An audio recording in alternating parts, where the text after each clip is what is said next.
oxygen was the limiting factor. And so all your bacteria would just die off. But then a company called Regenesis came out with a product called ORC, which is oxygen release compound. And I can't remember, man, I'm wanting to say it was maybe magnesium peroxide or something. Okay. I can't remember. People had tried to use hydrogen peroxide, but that is also pretty detrimental to bacteria. Mm-hmm. Yeah. So, and it was a slow release oxygen. It's an oxide, so it releases oxygen when wet. So, we would go take the geoprobe, you'd mix up a slurry and inject it in a grid pattern in your plume, and just feed the bacteria that's there. And you would find that if they had plenty of oxygen, bacteria like rabbits, they repopulate and make more bacteria, and your bacterial populations would rise, and you would see a more consistent decrease in contaminant levels. The first time I heard you tell me about that, I think it was in my shop. You didn't talk. Okay. You just talked about it real briefly, and it was a light bulb to me. I'm like, because this has nothing to do with agriculture, nothing. But it has to do with Biology, right? Yeah. But that's what really was so profound to me. Was I'm like, the only place you hear about this, at least that I've ever heard about it, is in agriculture. Hear about biology and da-da-da. And Yeah. Oh, no, all your wastewater treatment plants. Mm-hmm. It's all biology. yeah, but no one talks about that, David. Well, it's a shitty subject. Fair. I see what you did. Yeah, okay, that's why we don't talk about it. Yeah. So, and you said that, and it just really was like, this is a note. This is what we are trying to do somewhere else. That's used for that isn't even like, hey, this isn't even like something we got to prove. This is what we do. Yeah. This is not questionable. Like, this is measurable. This is measured and done. Like I'll speak. I'm David for a second. My business relies on this working. As decreasing contamination. And so when you were, the bacteria side obviously is eating the bad stuff. I mean, that's breaking the hydrocarbons down. right. And so you just basically, the more we feed it, to give it in a balanced environment, the more it thrived, the better job it did. Sure. I mean, that's just the basic breakdown. But it was so like, this isn't farming, but this is like, when he said that, I'm like, this is what I'm trying to do with my farm. Yeah. Not break. I wasn't thinking hydrocarbon, but promote bacteria. Yep. Yeah. And that's why, when I started looking into all this stuff and then ran across y'all's podcast and then looking at the information and on your website, that's why I was like, well, this makes perfect sense to me. Mm-hmm. Because it wasn't even an agriculture thing. No, it was but I mean, you're feeding you're feeding the biology. Sure. Yeah. Sure. Well, we have, I'm without getting into the bugs in a jug, in agriculture and cultured biologies and things like that.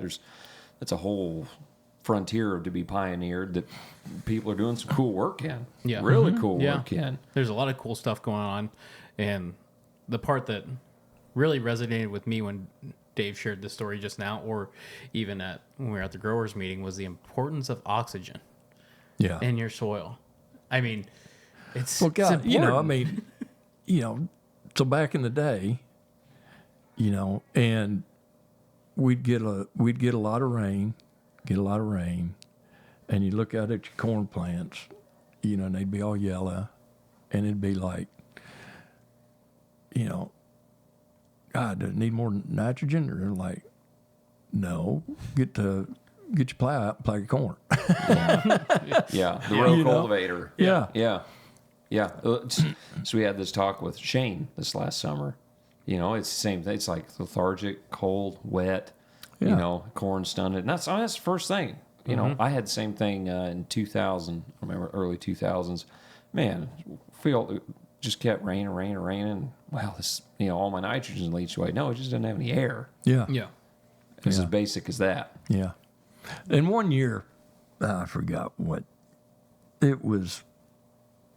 I don't know what year it was.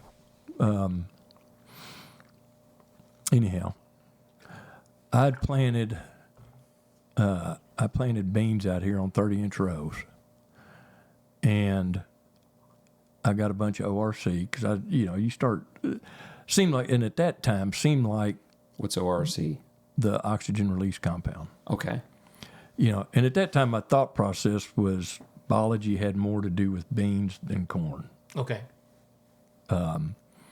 So I took an applicator and I knifed in ORC on my beans. Now, I think I had an old 7720 combine.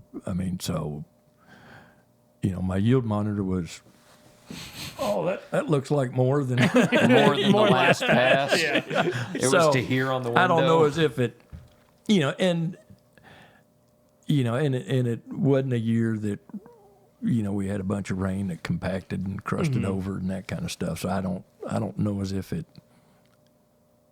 added much to it, but I did try it.